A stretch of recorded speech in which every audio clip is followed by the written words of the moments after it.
sampah sembarangan. Udah tahu sampah biang masalah, buang sampah pada tempatnya lah. Iya ya, kalau bukan kita siapa lagi? Ayo kita buat Jakarta jadi bersih.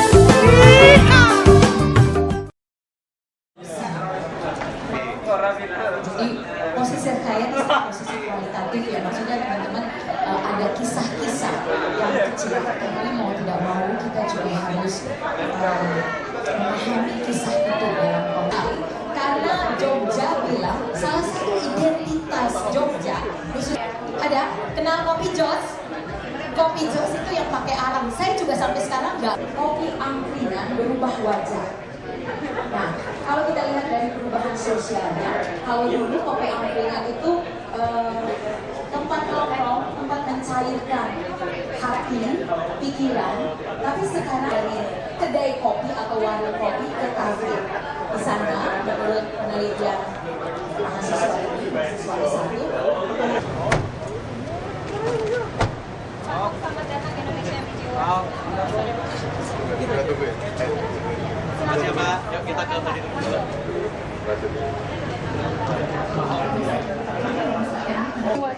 Tadi itu saya pakai sepatu ini, pakai celana ini, pakai baju kotak-kotak, terus kata ajudan, Pak Kuntoro mungkin batik.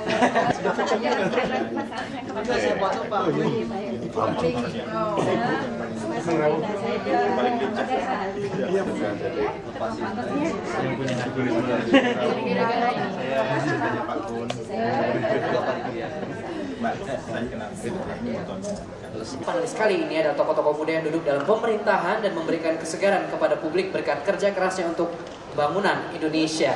Tanpa memperpanjang waktu, kami panggilkan sosok-sosok yang sudah sangat dikenal masyarakat dan kaum muda. Ini dia sesi terakhir di Indonesia MDG Awards Youth Forum 2013 dengan judul Development Learning from the Pros. Langsung kita panggil, ini dia Bapak Kuntoro Mangku Subroto. Beliau ialah Kepala Unit Kerja Presiden Bidang Pengawasan dan Pengendalian Pembangunan atau UKP 4. Beliau memiliki latar belakang yang luas, mencakup pengalaman di pemerintahan dan BUMN. Lulusan ITB dan Stanford University ini memiliki minat riset dalam bidang Decision Analysis and Strategic Negotiation. Beliau juga bergabung di kelompok keahlian manajemen insani dan kewirausahaan dengan kepakaran atau spesialisasi di bidang strategic negotiation. Bapak Kuntoro Mangku Subroto. Selamat datang Bapak. Selanjutnya mungkin tidak perlu perkenalan sebenarnya ya.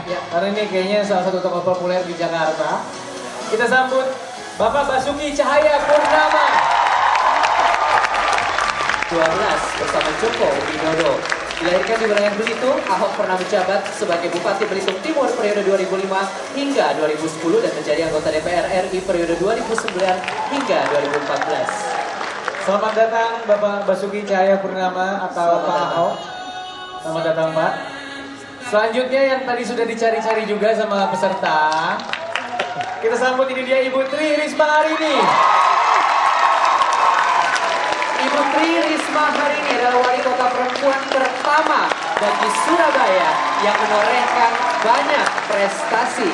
Di bawah kepemimpinannya, Surabaya menjadi kota yang rapi, hijau dan tertib serta berhasil meraih Piala Adipura kategori Metropolitan selama 3 tahun berturut-turut. Ibu Tri Risma Harini. Selamat datang Ibu Risma. Dan yang akan menjadi moderator dalam diskusi sesi terakhir kali ini adalah Mbak Sandrina Malakiano. Sandrina Malakiano adalah salah satu praktisi media senior Indonesia yang mengawali karirnya di TVRI Denpasar.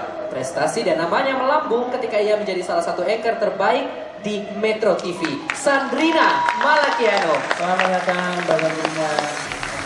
Terima kasih. Panggung milik Mbak Sandrina kalau begitu. Silakan dimulai diskusinya. Terima kasih. Wah, meriah sekali. Assalamualaikum warahmatullahi wabarakatuh. Selamat sore, menjelang malam. Salam sejahtera.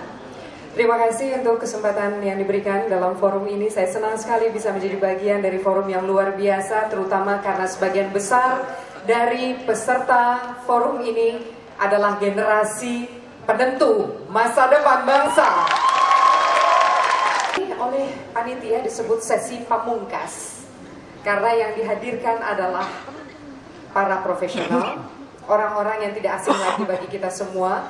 Mereka yang terbukti sudah bekerja dengan cara luar biasa, tidak mencari untuk dicintai, tapi mereka otomatis sudah ada di hati begitu banyak orang. Tidak perlu meminta, tapi karena prestasi dan kinerja mereka. Saya membaca bahwa Salvador Dali, pelukis Spanyol, pernah mengatakan, usia 6 tahun, cita-cita saya jadi tukang masak. Usia 7 tahun, saya ingin jadi Napoleon. Dan semenjak saat itu, ambisi saya terus tumbuh secara konsisten. Jadi dari usia yang sangat muda, seorang Salvador Dali, sekalipun dia seorang seniman, tapi dia sudah punya ambisi yang begitu besar. Karena usia 7 tahun saja dia sudah melihat dan ingin menjadi seorang Napoleon. Dan terbukti dia menjadi orang besar. Di depan kita ada 3 orang yang sungguh kalau dilihat dari penampilannya humble sekali. Tapi mereka adalah orang-orang dengan prestasi besar, jiwa besar. Pak Kuntoro dari yang paling ujung. Enggak. Pak Kuntoro, mohon maaf, mungkin mikrofonnya belum menyala. Bicara soal usia Pak Kuntoro, saya bukan mau bilang paling tua, tapi kebetulan Pak Kuntoro kemarin baru bertambah 1 tahun usianya. Selamat ulang tahun Pak Kuntoro. Saya tidak perlu tanya, karena semangatnya yang pasti tetap semangat muda. Mudah-mudahan diberikan terus usia yang berkah untuk makin banyak ada prestasi untuk bangsa. Pak Kuntoro dulu kecilnya di Purwokerto ya? Saya di Purwokerto kecilnya. Pak Kuntoro masuk sekarang kan temanya ini development, learning from the pros.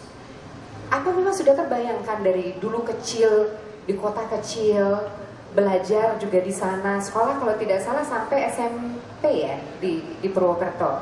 Pokoknya di kota yang bisa disebut tidak metropolis lah. Sudah ada bayangan tidak bahwa Bapak akan suatu saat saya akan lakukan sesuatu untuk negeri ini? Siapa yang punya bayangan seperti itu pada waktu kita masih kecil?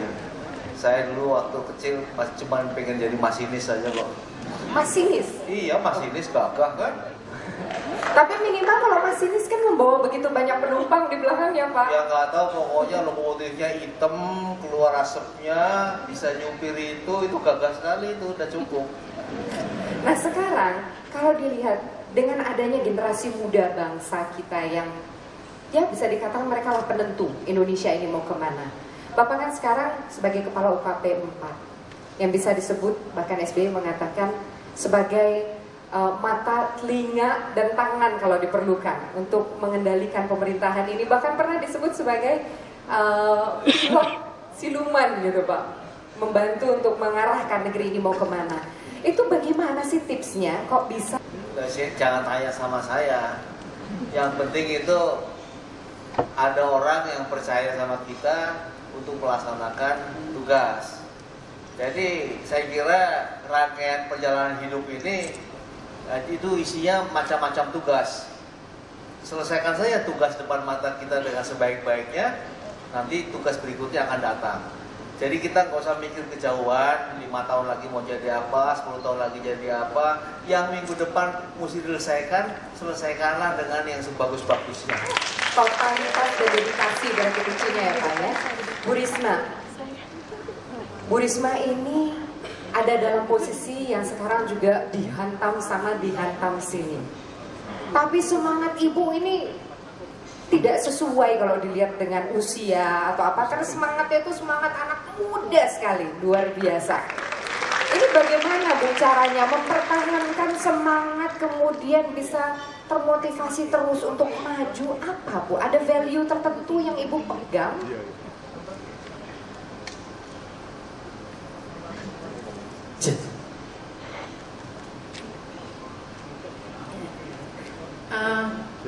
Jadi sebetulnya saya kepingin suatu saat kelak anak-anak Surabaya dia bisa sejajar, karena saya kalau mau motivasi, saya sering mengajar di sekolah.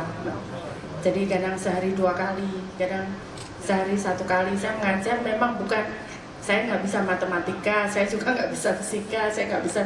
Tapi saya mengajar tentang bagaimana semangat dan bagaimana berbakti kepada orang tua, serta bagaimana anak-anak bisa berjuang di tengah keterbatasan mereka. Jadi saya hanya bermimpi bahwa anak-anak saya di Surabaya suatu saat kelak bisa bersanding dengan anak-anak lain di dunia, dan itu bukan karena mereka berasal dari anak orang kaya dan sebagainya, tapi adalah karena mereka mau bekerja keras dan mereka berbakti dan berdoa pada Tuhan. Luar biasa. Sementara Ibu juga membangun karir itu dari Ibu PNS sudah sejak tahun 90-an ya? Iya. Terbayang tidak Ibu bahwa Ibu tuh kemudian, apa ini memang pencapaian yang berjalan mengalir begitu saja karena dedikasi Ibu? Atau memang Ibu sudah bayang, saya harus lakukan sesuatu yang lebih nyata untuk Surabaya misalnya seperti itu? Enggak, saya nggak pernah bermimpi jadi apapun gitu. Saya ngalir aja karena bagi saya jabatan itu amanah, nggak boleh diminta. Itu harus turun dari Tuhan. Luar biasa sekali. Pak Basuki Cahayapurnama, Pak Ahok ya, saya sapa akrabnya begitu, kita semua kenal sebagai Pak Ahok. Pak Ahok dari Belitung Timur, juga daerah yang bisa dibilang jauh dari ibu kota. Sekolah juga di situ. Kemudian Anda membangun karir mulai dari usaha dulu ya, membangun usaha. Kemudian terjun ke politik. Sekarang menjadi wakil gubernur. Tahun 2008 kalau tidak salah Anda menulis buku Mengubah Indonesia. Mengapa Indonesia perlu diubah menurut Anda? Ya sebetulnya sih bukan mau mengubah ya. Tidak ada seorang manusia pun bisa mengubah Indonesia yang begitu besar, begitu kaya. Saya waktu itu menulis itu tidak ketemu kata yang tepat untuk menulis transform sebetulnya. Kalau kata transformasi saya merasa saya nggak suka. Itu masih ke barat-baratan gitu loh. Lalu kata kita kan tidak ada merubah, tidak ada kan. Tapi yang dulu tahun 70-an sebelum ada perubahan itu ada. Kompas pun masih tulis. Nah sempat kita berdebat. Nah saya ingin menggambarkan transform. Kemudian saya cari di elektronik kamus. Kalau transform diterjemahkan ke bahasa Indonesia itu apa? Terjemahnya itu merubah atau mengubah. Nah kalau change, mengubah. Nah saya pilih merubah. Tentu diprotes dari semua orang. Orang bilang akar katanya rubah ya, rubah kan? Rubah itu. Nah tapi saya bilang Fox kan keren juga seperti itu. Terus saya bilang ini kan maunya saya kan, bukan disertasi, bukan skripsi kok. Saya cuma bikin kayak majalah Hai Bobo kan maunya saya. Itu kayak majalah gitu kan. Nah saya membuat buku itu, saya berpikir saya akan mengakhiri karir politik saya. Jadi teman-teman mengatakan sayang kalau kamu berhenti tanpa meninggalkan sesuatu untuk orang pelajari. Nah di situ di buku itu saya tulis anak ideologis. Nah saya bisa hari ini karena bapak saya yang selalu katakan pada saya, kalau kita punya 1 miliar rupiah, kita hibahkan sedekahkan untuk orang miskin 500.000, 400.000 lebih UMP-nya, kita hanya bantu 2.000 orang dan uang kita habis untuk 2.000 orang. Di kampung kita mungkin 9.000 orang itu. Jadi lebih baik kamu jadi pejabat. Kalau jadi pejabat kamu bisa membantu semua orang punya penghasilan itu. Jadi bisa bersentuhan langsung dan mengambil kebijakan yang ada hasilnya. Iya, karena uang kita tidak mampu menolong orang miskin. Nah saya tulis itu sampai gimana pilih politik. Nah saya pikir akan mengakhiri karir saya di politik. Saya bikin LSM. Dan ternyata Bang Yos narik saya bantu beliau ketika beliau berhenti jadi gubernur, mau jadi presiden. Nah beliau ingin cari politisi yang pengalaman di politik era pasca reformasi. Dan kebetulan saya ini katanya kutu loncat, loncat melulu kan. Nah saya ini DPRD 7 bulan, terus Bupati 16 bulan, terus jadi calon gubernur, dicurangin bawa ke MA. Nah itu Bang Yos tertarik untuk bantu. Nah tanpa sengaja ternyata saya setahun itu belajar tentang Jakarta. Jadi kelebihan kekurangan Bang Yos dipetakan dalam 1 tahun itu. Ya saya nggak pernah berpikir, akhirnya saya ke Jakarta gitu loh. Rupanya itu ya hidup tuh ada yang ngatur, disiapkan seperti itu. Iya, dan Anda termasuk seorang pejabat publik yang usianya relatif muda dibandingkan rata-rata pejabat publik di Indonesia. Bicara soal usia, ini bukan karena usia saya balik lagi ke Pak Kun loh Pak, gak ada maksud. Tapi kan kita sekarang di hadapan kita ada generasi muda. Menurut Pak Kun nih, kan mereka sekarang yang sebentar lagi akan memimpin. Apa sih yang harus mereka jadikan modal, yang mereka jadikan pegangan di tengah krisis yang kita hadapi di Indonesia dengan hantaman korupsi, dengan krisis kepercayaan dan lain-lain. Anak muda sekarang kan banyak yang skeptis, banyak yang apatis. Kita kan Nggak usah muluk-muluk, berbuatlah. Itu yang paling penting. ada bunyi muluk. Aduh, Ibu muluk.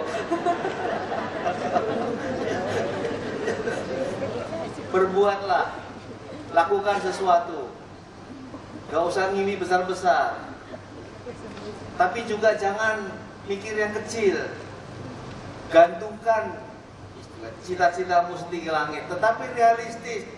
Karena semua yang kau kerjakan dimulai dari satu langkah pertama ini. Ini yang paling penting.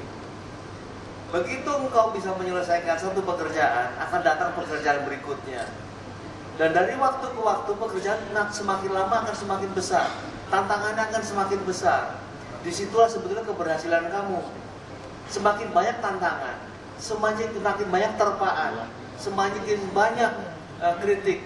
Sebetulnya disitulah keberhasilan kamu. Karena kritik-kritik itu juga mencari orang yang mempunyai kemampuan untuk menyelesaikannya.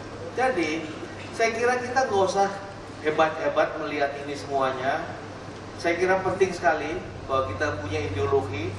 Tetapi yang lebih penting, itulah semangat untuk menyelesaikan semua tugas depan mata kita dengan sebaik-baiknya. Jadi jangan setengah-setengah kalau kerja, yang sebaik-baiknya. Ya, karena menurut Pak Kun tidak ada istilahnya half a goal ya Pak ya. Tidak ada goal yang separuh. Kalau nggak ada. Semua itu dikasih tugas untuk beresin perusahaan, beresin. Dikasih tugas untuk membuat sistem yang tidak perlu ada pungutan, hengki-pengki, tidak perlu menyogok. Buatlah sistem itu. Bahwa kemudian sistem itu nanti kemudian dirusak oleh orang lain, silakan saja. Tapi dari situ kemudian kita melakukan sesuatu yang lebih baik buat negeri ini. Pada akhirnya negeri ini, pada akhirnya penduduk kita, pada akhirnya adalah rakyat kita. Saya kira itu yang paling pokok. Tetapi kalau ngomong tentang rakyat itu abstrak sekali. Yang real itu adalah kota Madia, itu real, perusahaan itu real, BUMN itu real. Kalau negara terlalu besar ya Pak ya, itu seperti virtual. Abstrak sekali. Ya, baik. Bu Risma, kalau kita bicara tadi kan Pak Pun mengatakan just lakukan saja apa yang bisa dilakukan oleh diri kita masing-masing saat ini. Tidak menunggu, tidak perlu juga terlalu besar, tapi yang real saja. Bu Risma kan juga diberikan kesempatan, diberikan tanggung jawab, kemudian juga ada banyak ujiannya. Banyak orang takut ketika menghadapi sesuatu yang tidak dimengerti.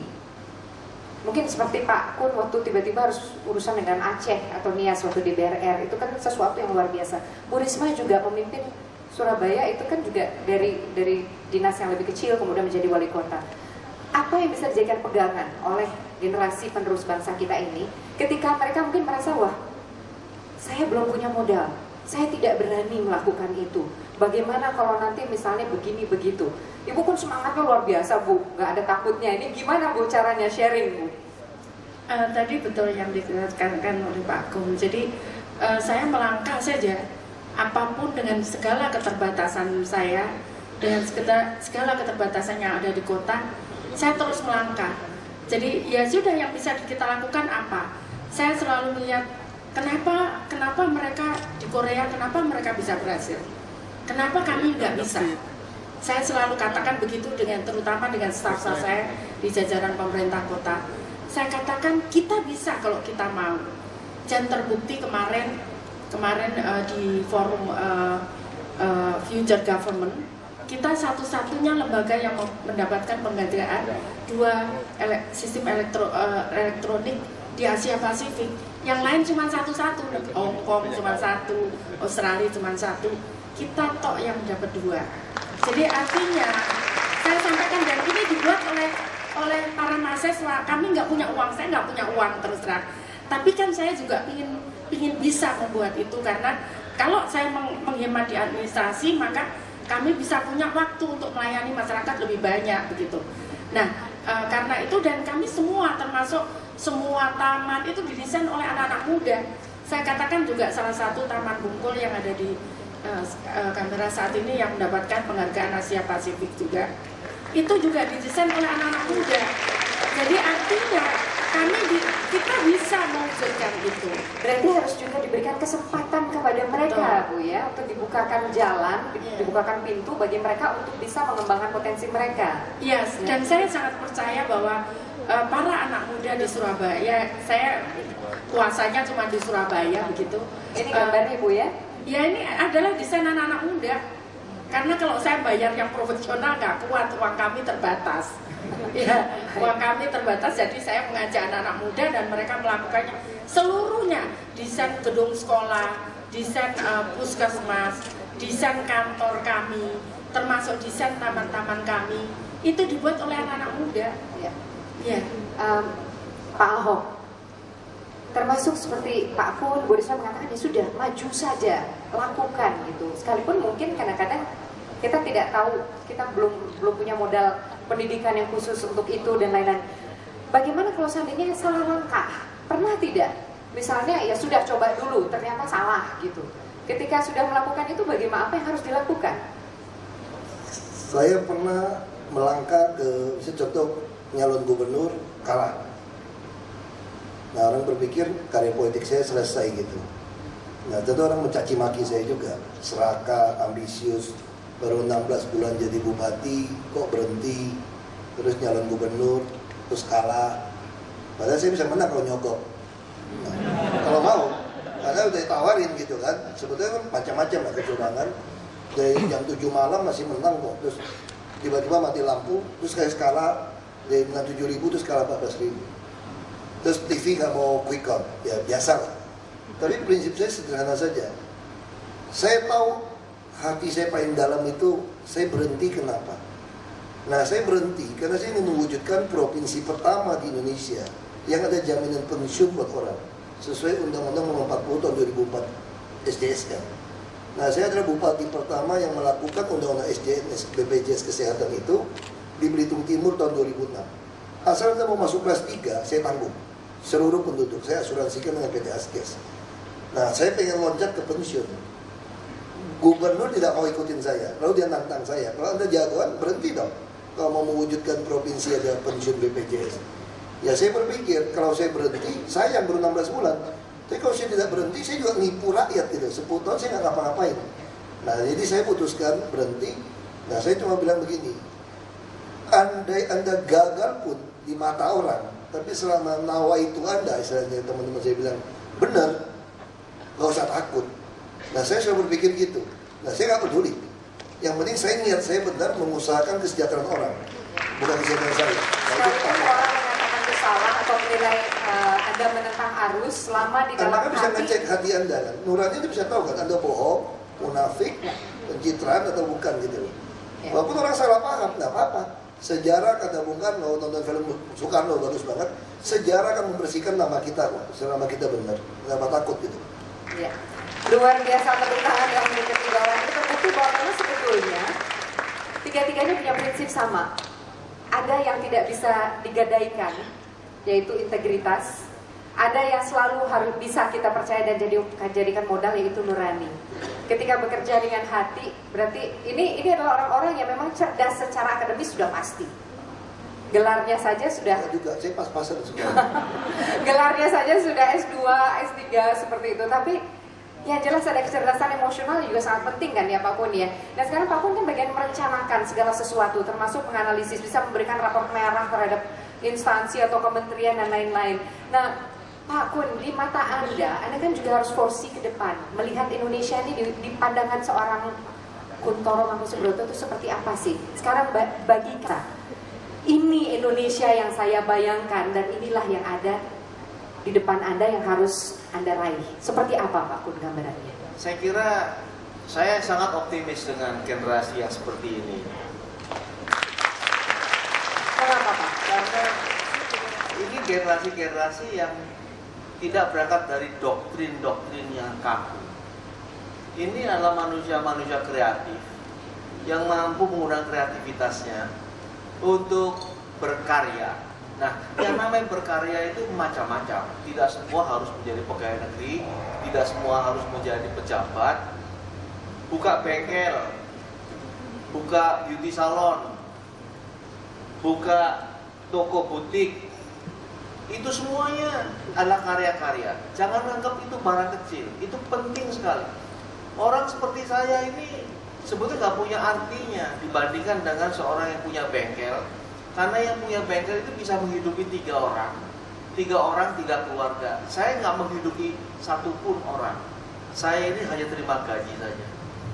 Nah, bagi mereka yang akan bekerja di sektor real, yang akan menghidupi orang lain, jangan takut gagal, jangan takut salah. Yang penting itu berdiri lagi, lalu jalan lagi. Suatu waktu akan jatuh lagi, berdiri lagi, jalan lagi. Yang penting itu, yang namanya keberanian adalah keberanian untuk berdiri lagi. Itu yang paling pokok. Jangan takut salah, tetapi jangan korupsi. Karena korupsi itu adalah kejahatan kemanusiaan yang paling berat sebetulnya untuk bangun suatu bangsa. Ya, baik. Nah, ini karena diharapkan ada waktu yang cukup bagi peserta untuk mengajukan pertanyaan, langsung saya berikan kesempatan. Saya tampung, banyak sekali yang mau tanya.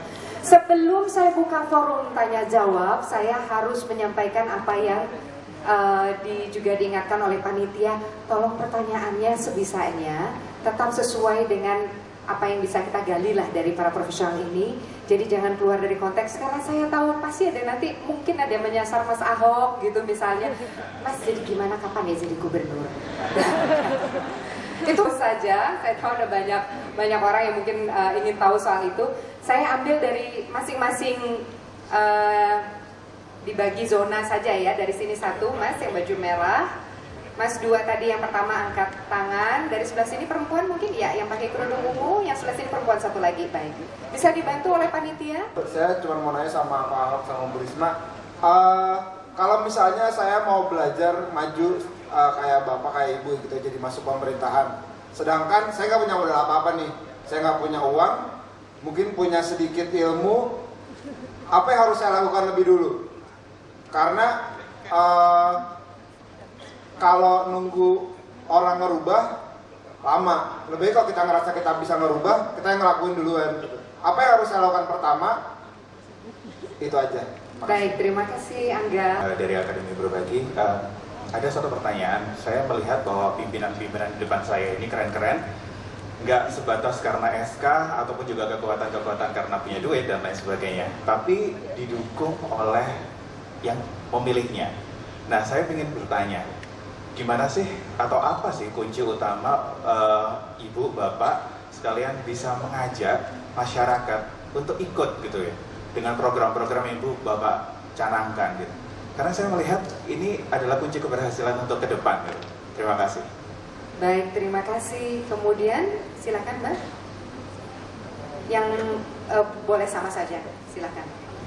Bismillahirrahmanirrahim. Assalamualaikum warahmatullahi wabarakatuh. Nama saya Husnul Khatimah. Saya salah satu balita Nusantara dari Aceh. Saya ingin bertanya kepada ketiganya. Pertanyaan saya cuma satu. Bagaimana kalau yang saya tahu dalam ranah pemerintahan, hal yang paling penting itu adalah masalah kebijakan. Bagaimana ibu-ibu yang seperti Bu Risma di wali kota, Pak Ahok yang wakil gubernur, menentukan kebijakan yang menurut ibu itu memberikan perubahan, tapi mentok atau memiliki perbedaan dengan kebijakan yang di atasnya. Misalkan Pak Jokowi mengatakan A, sedangkan Pak Ahok ingin melakukan B gitu. Nah, bagaimana cara ibu berkomunikasi atau menentukan perubahan sesuai yang ibu inginkan, yang ibu rasa itu bisa memberikan pembangunan kepada Indonesia, tapi berbeda dengan pemimpinnya. Tapi sebelumnya saya juga ingin mengucapkan terima kasih kepada Pak Kun yang sudah melakukan pembangunan yang bagus di Aceh pasca tsunami. Terima kasih. Satu lagi. Nama saya Eka, saya dari ASEC Indonesia dan kebetulan saya juga anak Surabaya, Ibu. Nah, di sini sebenarnya yang ingin saya tanyakan adalah bagaimana kita sebagai kaum muda dan juga dari semua organisasi dan instansi pemerintah yang terkait itu berkolaborasi untuk menimbulkan optimisme untuk membangun Indonesia yang lebih baik. Karena di sini kita tahu bahwa untuk kelas menengah ke bawah di Indonesia itu jumlahnya masih sangat banyak sekali dan banyak dari mereka yang sebetulnya tidak optimis dalam membangun Indonesia ini untuk menjadi lebih baik seperti itu, Ibu. Terima kasih. Terima kasih, baik Bu Nia. Ini Angga dari Bogor langsung untuk Pak Ahok dan Bu Risma.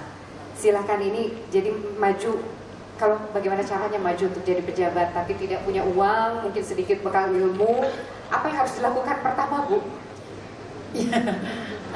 Jadi kalau untuk PNS itu kan ada aturannya ya. Aturannya kebetulan 2 tahun di Surabaya tahun 2000, mulai 2011, 2012 dan 2013. Kalau 2013 kemarin sudah nasional menggunakan online. Kami 2011 pendaftaran PNS meskipun pusat belum online, kami sudah menggunakan online.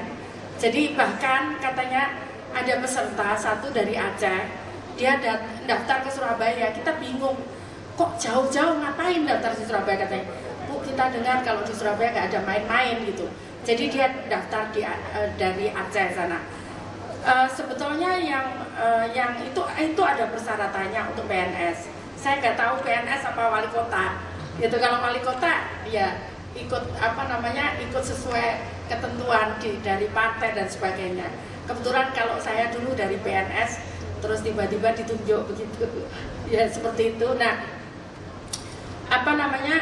yang ingin saya sampaikan bahwa sebetulnya tadi disampaikan oleh Pak Kuntoro, saya juga yakin bahwa kita bisa berbuat apapun dengan sesuai bidang kita.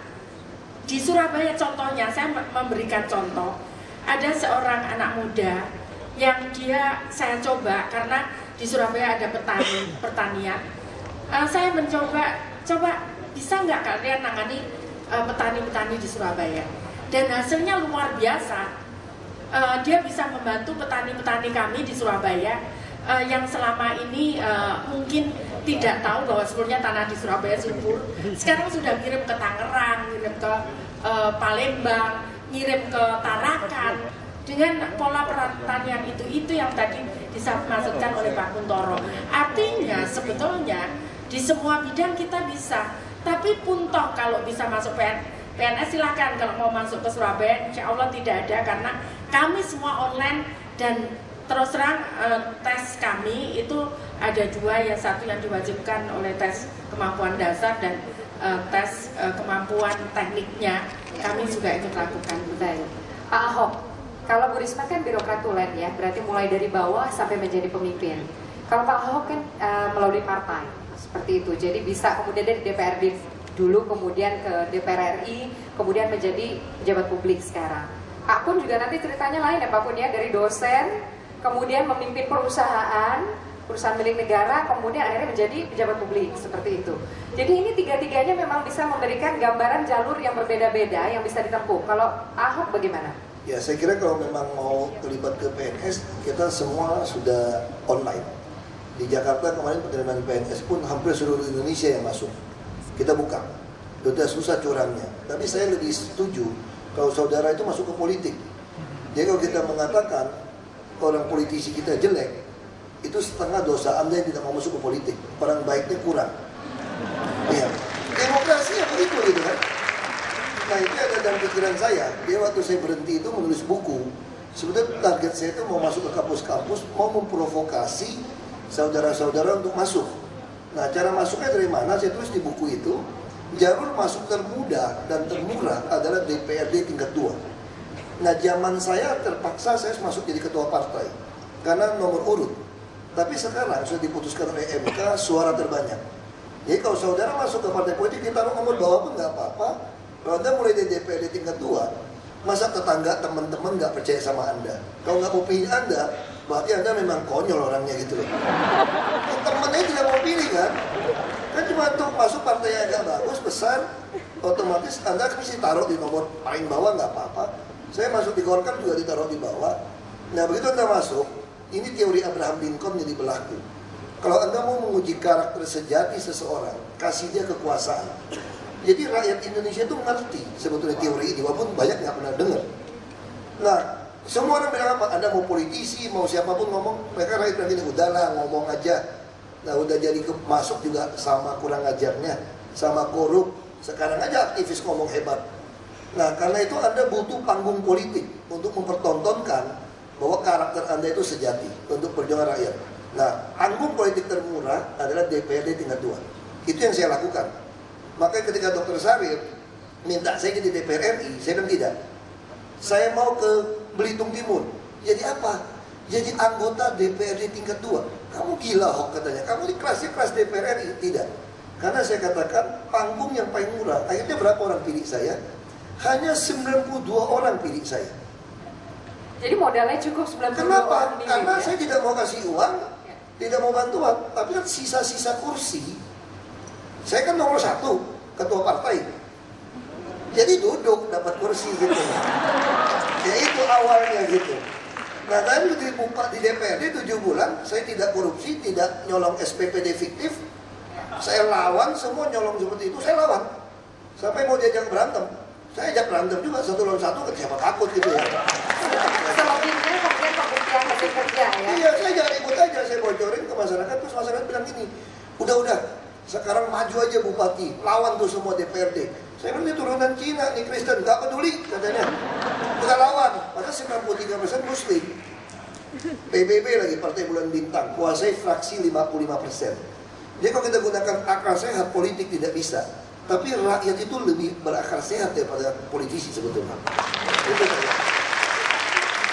Nah itu sudah jadi modal ilmu juga paling tidak kan, sudah ada trik-triknya, paling tidak dibutuhkan bukan hanya tekad tapi ada kecerdasan untuk membaca situasi dan lain-lain, juga ada kemampuan yang total ya. Pak Kuntoro kan melalui jalur yang sangat berbeda, melalui jalur di dunia akademis, kemudian diberi kepercayaan memimpin perusahaan. Nah itu kemudian bisa jadi pejabat publik, itu bisa sharing bagi mereka yang mungkin berkarir di dunia yang lain, misalnya jadi dosen. Ini mungkin ada, saya mesti klarifikasi. Cita-cita sebagai pemimpin apa? Ini yang paling pokok. Tadi Pak Ahok menyebut masuk ke partai politik. Itu betul sekali menjadi pemimpin di bidang politik, lalu menjadi pemimpin di sektor publik. Tapi itu ada pemimpin di sektor yang sifatnya profesional. Ini 2 jalur yang berbeda. Walaupun bisa loncat dari satu ke tempat lain, itu mudah sekali. Anda semuanya kan umur 20-an, di bawah 25 kebanyakan. Percaya saja sama saya lah, bahwa Anda masuk kemana, itu nanti ujungnya jadinya lain nanti kira-kira. Sebab Anda nggak tahu lintasan hidup ini bagaimana belak-beloknya. Oke? Untung sekali masuk partai politik, dapat 92, jadi anggota DPR, jadi sebentar lagi gubernur barangkali gitu kan. Itu waktu dulu barangkali nggak pernah kepikir seperti itu. Saya jadi guru, saya jadi dosen ITB. Apakah kepikir jadi begini? Sama sekali enggak. Dulu cita-cita saya setelah tamat dari ITB itu menjadi seorang analis yang membantu pemimpin untuk mengambil keputusan yang baik. Sederhana aja. Jadinya seperti ini saya nggak tahu lah.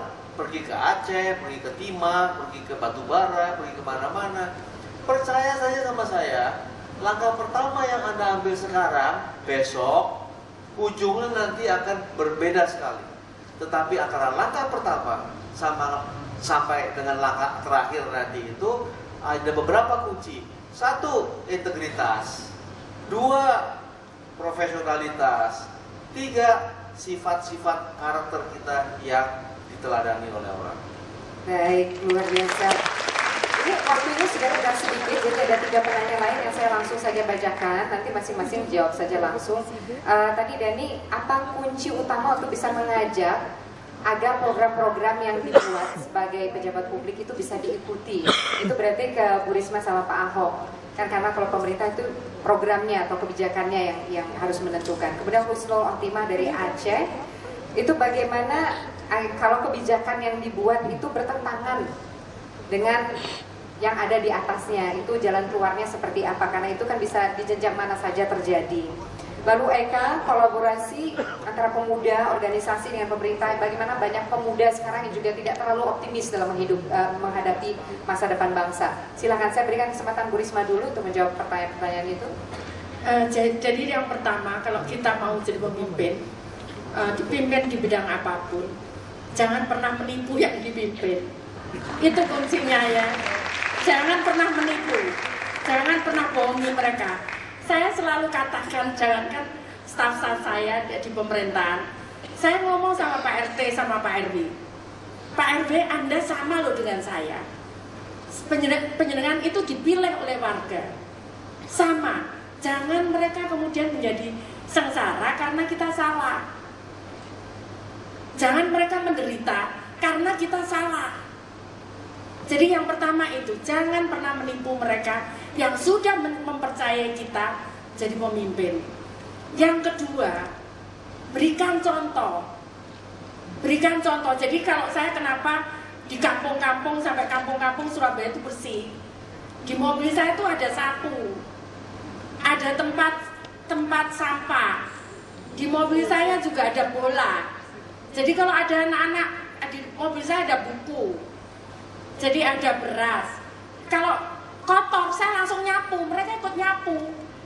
Oh, Bu Wali nyapu ya. Akhirnya mereka nyapu. Kemudian tidak hanya bicara, tapi langsung memberi contoh, Bu ya. Kalau bicara terus juga capek. Mending langsung lakukan aja. Saya nggak pandai bicara ya. Jadi mending lakukan aja. Juga ke anak-anak juga demikian. Kalau mereka harus belajar, saya juga ngikuti di situ. Mereka apa? Mereka lagi main basket supaya mereka senang. Saya ikut main basket mereka. Jadi mereka yakin bahwa mereka lakukan benar begitu. Jadi seperti itu. Itu yang saya pegang. Jadi yang pertama, jangan pernah menipu. Yang kedua, berikan contoh yang baik untuk mereka. Ya, contohnya misalkan juga kerja keras. Saya katakan, kalau Anda ingin berhasil, kalau kamu ingin berhasil, lihat dia pintar. Karena Tuhan itu pasti menciptakan berbeda-beda. Satu diberikan kecerdasan yang lebih. Kamu pingin, jangan kamu iri. Kemudian kamu jatuhkan. Kalau dia belajar 1 jam, dan itu saya lakukan, betul. Saking pinginnya saya tuh Surabaya cepet hijau. Saya tuh nanam pohon sampai jam 3 pagi. Betul itu, saya lakukan. Kadang tidak tidur untuk nanam pohon aja. Saking pinginnya anak-anak itu gembira, bisa membaca buku. Saya muter setiap hari, datang ke perpustakaan kami punya 986 perpustakaan. Jadi itu saya lakukan mereka supaya mereka senang bahwa jadi kalau ada pemilihan yang milih anak-anak menang saya. Tapi nunggu dulu Bu ya, tuh hak pilihnya belum ada. Iya, udah ini guyon. Iya. Kemudian yang tadi kalau pertanyaan dengan yang ada di atas. Saya pikir itu biasa. Saya dulu PNS juga, jadi pernah saya ditanya ada satu wartawan, bener tak? Kok suruh wawancara saya? Karena saya sudah ini nggak bener gitu loh pimpinan saya. Bener, wartawan bener. Ya Bu Mbak, Bu kalau nggak percaya telepon humasnya. Saya diteleponkan humasnya. Ya enggak apa-apa ngomong beneran. Saya ngomong di media. Seminggu kemudian dipindah. Ya enggak apa-apa resiko.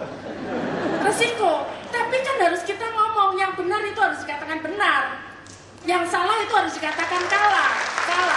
Tugas saya adalah menjalankan kebaikan, menceritakan kebenaran, gitu kan?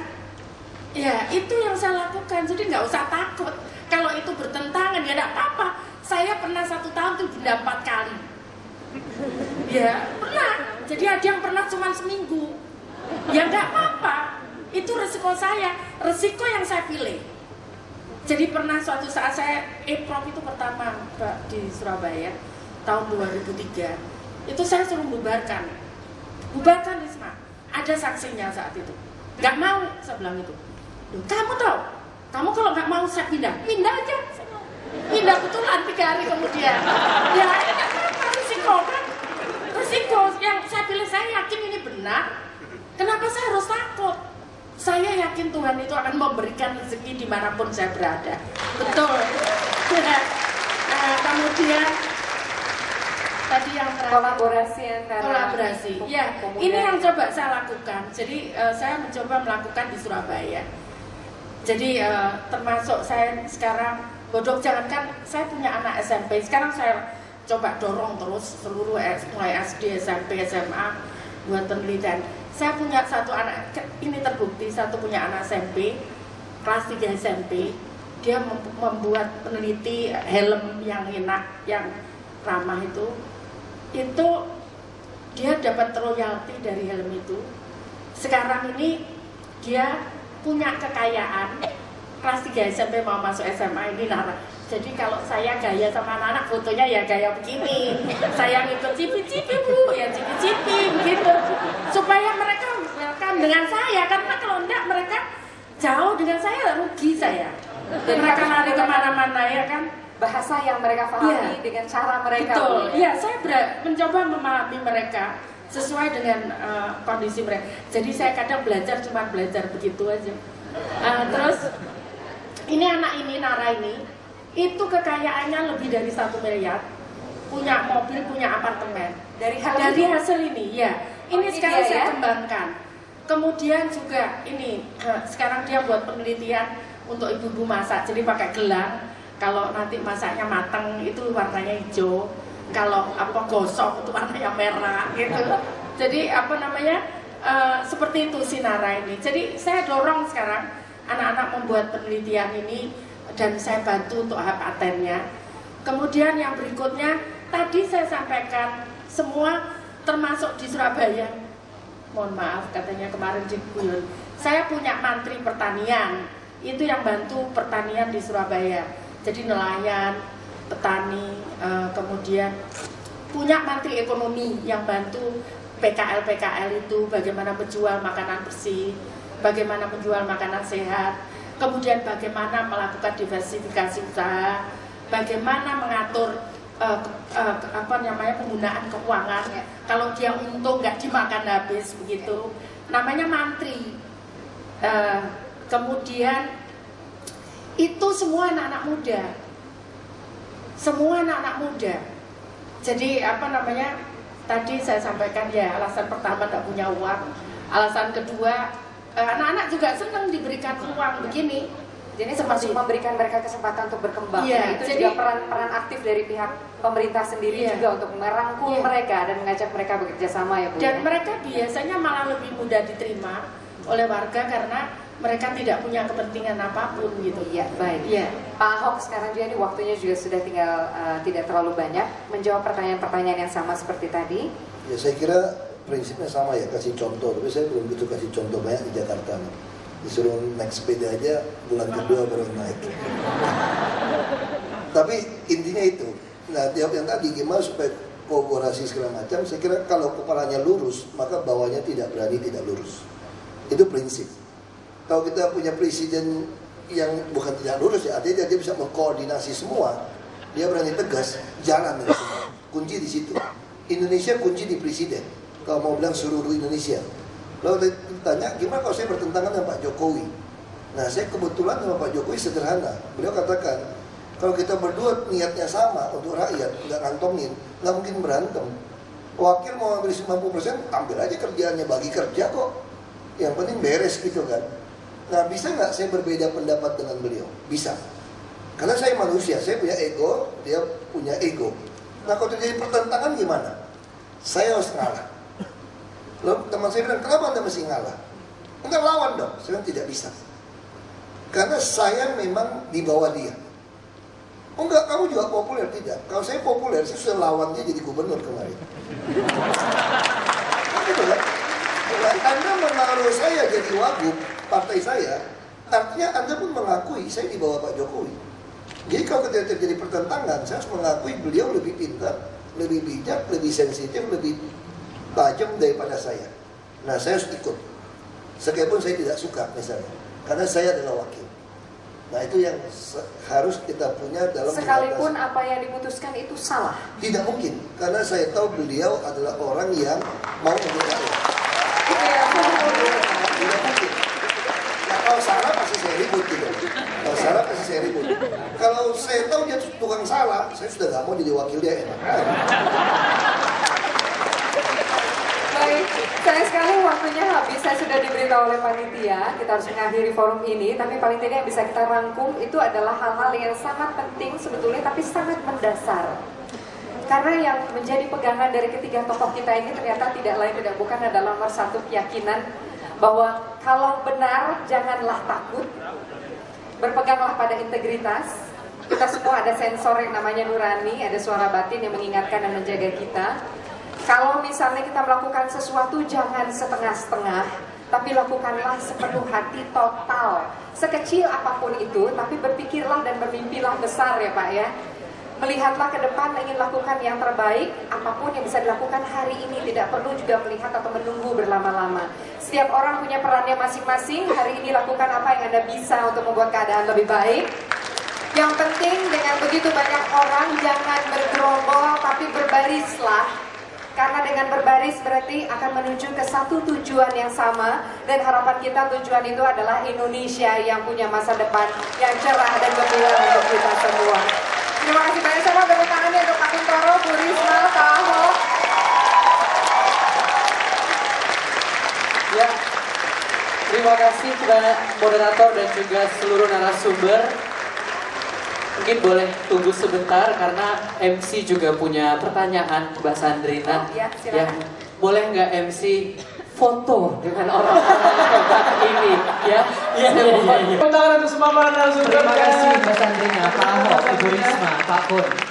Sukses.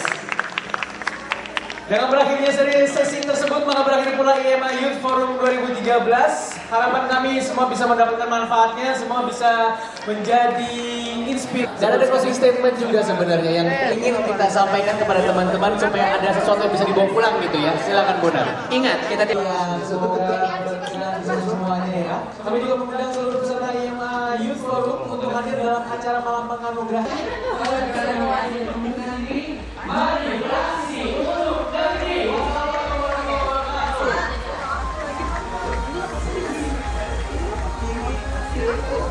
Partai untuk membuat Pak Jokowi sukses membangun DKI. Itu yang ditugaskan oleh partai. Saya nggak tahu tafsiran partai saya Gerindra seperti apa. Bahwa sampai saat ini tafsirannya saya tetap di Jakarta untuk membuat Jakarta sukses. Itu sih. Terus gimana? Kita lihat hasil pemilu lah ya. Saya sih kerja biasa-biasa aja, dari dulu juga jadi wakil, dia wakil siap aja ikut. Siap naik Pak. Kita nggak berpikir, kalau itu sih otomatis sebagai orang politik, kalau beliau terpilih pasti kita akan menggantikan. Kata pakir kan udah gitu. Nah itu udah 1,5 tahun kan udah ikut kerja cara beliau, kita udah tahu maunya apa gitu. Kalau Bapak naik, wakilnya siapa? Tergantung partai politik mengajukan siapa 2 nama, lalu dipilih oleh DPRD. Kalau Bapak sendiri? Ya, kalau kita kalau bisa, yang tadi Pak, Bu Risma? Ya tergantung partai ya. Saya kira PDIP belum berpikir menarik Bu Risma ke DKI. Ya itu kan Pak Fadli Zon yang ngomong nggak resmi dari partai kok. Yang saya tahu kan partai kan pengen kita tidak meninggalkan Jakarta kan. Harus bangun Jakarta, konsepnya seperti itu. Pak, jawab Pak, saya Christopher dari mahasiswa kedokteran Pak. Kami di sini dari cincin nama saya Pak. Kami ini persatuan mahasiswa kedokteran se-Indonesia. Aku nggak mau maju kalau untuk memperbaiki negeri ini saya dukung. Sampai jumpa Pak. Tangan kayaknya.